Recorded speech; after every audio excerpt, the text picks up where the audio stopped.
అరెరే ఎంత బీదోడుల్లా మన కేంద్ర home minister Amit Shah sir అయితే పాపం దశాబ్దాల పాటు రాజకీయాలు చేస్తుండు, రకరకాల పదవులు చేపట్టిండు కానీ సొంతంగా ఒక్క కారు కూడా కొనుక్కోలేని కడు దయనీయ పరిస్థితులనే ఉండట ఇప్పటికి కూడా.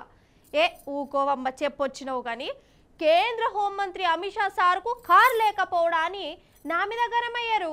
ఈ ముచ్చట నేను కాదు, స్వయంగా అమిత్ షా సారే ఎన్నికల అధికారికి రాసిచ్చిన అఫిడవిట్లు ఉందట.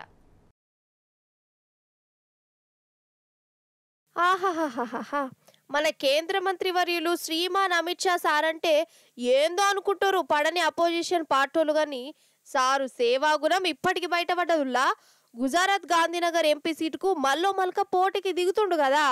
ఇక నిన్న శుక్రవారం నాడు అక్కడి రిటర్నింగ్ అధికారికి అఫిడవిట్ అదేనుల్లా, ఏమేం ఆస్తులున్నాయి, బంగారం ఎంత, బంగ్లాలెన్ని, కార్లున్నాయా, భూమి జాగలున్నాయా, క్రిమినల్ కేసులున్నాయా అనే వివరాలుండే ఎన్నికల హామీ పత్రం సమర్పించిండట. ఇక అందులో సారుకు ఒట్టి 36 కోట్ల ఆస్తులే ఉన్నాయట. స్థిరాస్తులు 16 కోట్లు, చరాస్తులు 20 కోట్లున్నాయి.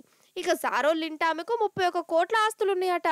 సారుకు 16 లక్షల దాకా అప్పులుంటే మేడం గారు సార్ను మించి అప్పులు చేసిందట.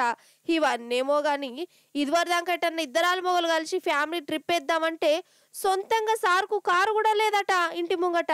పాపం కేంద్ర మంత్రి అన్న పెద్ద పేరుంది, 30 ఏండ్లకు మీదనే పొలిటికల్ ఎక్స్పీరియన్స్ ఉంది, అయినా ఓ కారణం లేదంటే మస్తు బాధ అనిపించబట్టే. అసలు నిన్నయాల ఊళ్ళో సర్పంచ్కి అంతెందుకు ఓ మున్సిపల్ వార్డు కౌన్సిలర్కి కూడా 10-20 లక్షల కార్లు మెయింటైన్ చేయబట్టే. అసంటిది సారుకే కారు లేదంటే ఎంత సింపుల్గా బతుకుతుండో చూడు. అంటే సారోళ్ళ కొడుకు పేరు మీద, చుట్టాల పేరు మీద ఉన్న ఆస్తుల లెక్క వేరే ఉంటది. అది వేరే అనుకో, ఆయన సమాజ సేవ చేస్తేందుకు సొంత కార్లు ఎందుకు, ఆస్తులు ఎందుకు కదా. అదే ఫార్ములా ఫాలో అవుతున్నట్టుండు సారు కూడా. గ్రేట్ కదా.